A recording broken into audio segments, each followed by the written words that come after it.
My dear students, আমি স্বরূপ সরকার।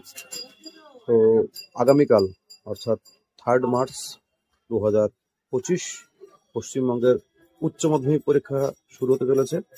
তো পশ্চিমবঙ্গের বিভিন্ন প্রান্তে থাকা অগণিত ছাত্রছাত্রী, তাদেরকে জানাই এই পরীক্ষার জন্য শুভেচ্ছা। তোমাদের পরীক্ষা অবশ্যই ভালো হবে, প্রস্তুতি ভালো। আর একটা কথা শুধু বলবো, আমি এবছর কিন্তু এটা লাস্ট ব্যাচ, এটা দীর্ঘদিন ধরে চললো। আমি একজন ইংরাজি শিক্ষক, সেই ব্যাচটা কিন্তু এবছর লাস্ট হবে। এরপরে কিন্তু সেমিস্টার অলরেডি শুরু হয়ে গেছে। যারা 11-এ পড়ছো তাদেরও পরীক্ষা, সেকেন্ড সেমের পরীক্ষা, তাদেরকেও শুভেচ্ছা।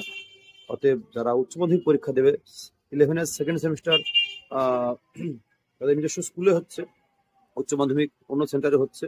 তো সেই পরীক্ষায় এবার কিন্তু শেষ সুযোগ ভালো রেজাল্ট করার, পাশ করার আর কি, বিশেষ করে পাশ করার ক্ষেত্রে। পরের বার কিন্তু সেমিস্টার হয়ে যাচ্ছে, সমস্যা হবে। অতএব খুব ভালো করে পরীক্ষা দাও আর সবাই উত্তীর্ণ হও, এই কামনা করি। বাই।